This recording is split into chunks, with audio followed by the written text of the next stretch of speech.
What's going on, Alex? That's right. So we can report today that Apple has been talking to game developers about creating a subscription service, which would essentially function like a Netflix for games.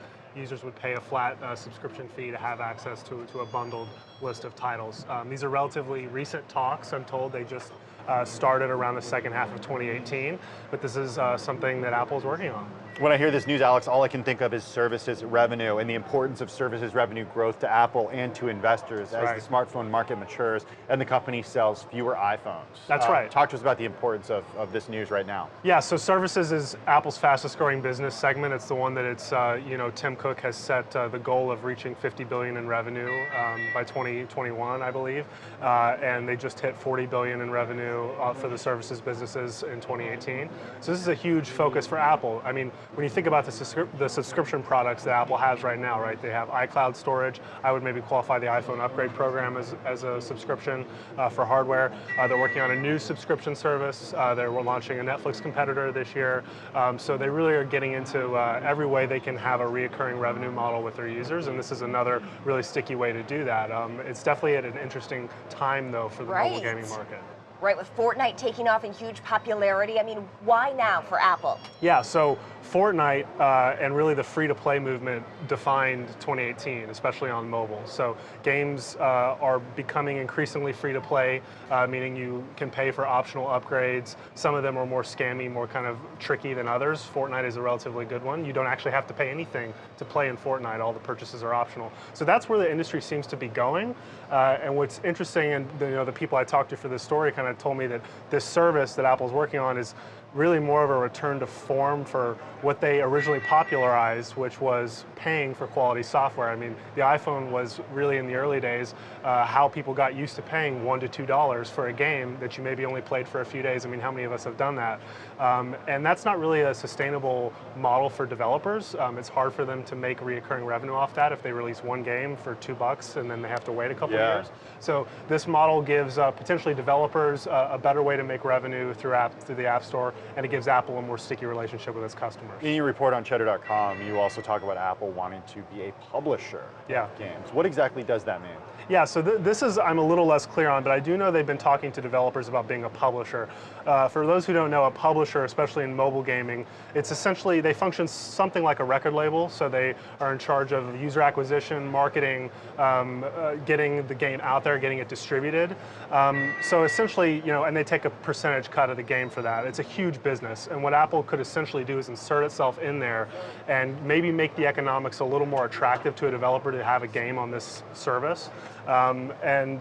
It's also, it would be a huge turn for Apple because they've never done anything like that with gaming. But what Apple does have is the marketing muscle, Correct. The ability to be able to push a game or a narrative to its users. I mean, imagine if you open up the App Store or and your game is right there because your game is right there. And that's the thing. They can undercut that. Whatever percentage, double-digit percentage that a game publisher would normally give that a game developer would normally give to a publisher, and say, look, we have all the market data, we can promote this. They're going to heavily promote this when they release this. And I should say, I don't think this will be out for a long time, and probably at least a year. But it's definitely an interesting thing for them to do, and it's not really a proven model at the scale that Apple operates. A subscription on mobile for games is not something really we've seen. We know that Google is working on a subscription project for Android apps, unclear if that's games. And then at the same time, you've got Epic, the creator of Fortnite, and you've got Discord and all these upstarts that are creating their own game stores. So there's more competition than ever for Apple and more places than ever for these developers to put their games. So Apple needs a new offering here. Right, so you talked about, obviously, the competition with Google, right? And that Google, from what we know, is not necessarily on the forefront of this. It seems like Apple might be farther along now. But having it compete against Microsoft and Amazon, which could quickly pivot in this space as well. I mean, does Apple have any other advantage working for it other than among the big tech companies that we know being a first mover? Well, they have their market dominance, especially on mobile games. If you're going to get quality games on mobile, most of them are either released on iOS first or sometimes iOS exclusives, the software that the iPhone runs. So, Apple already makes billions of dollars off of games in the App Store. It's its biggest segment in the App Store. So it makes sense that they would want to capitalize on this, but certainly competition is something to think about. Look, Apple is one of the most innovative tech companies to ever exist, but what kind of tech challenges would it have to overcome in order to create a service like this that would actually be able to satisfy gamers? Technically, I'm not sure it would be that complex, but what is happening in the rest of the industry is that everyone is moving towards streaming. So cloud-based games, we know Amazon is working on a service like that. Microsoft, obviously, Google, a lot of the big players are thinking, how do we get rid of the model where you download games to your phone? What if you just logged into a portal and you could play games through the cloud? That's going to be a very real reality that we have very soon. So Apple seems to be behind in that kind of technology, that cloud streaming technology. So it's unclear to me whether this service will have that or not. But they are certainly behind in terms of the streaming work, but they have such a head start just with their market dominance. Does streaming get a big focus when we get these earnings tomorrow? I think just services in general are going to be a big focus, whether it's streaming or not.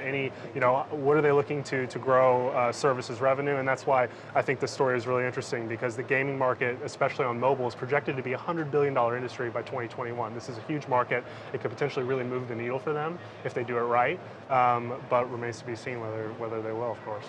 Wow, okay, Alex Heath with a great scoop. You can find it on cheddar.com. Thanks for joining us. Thanks.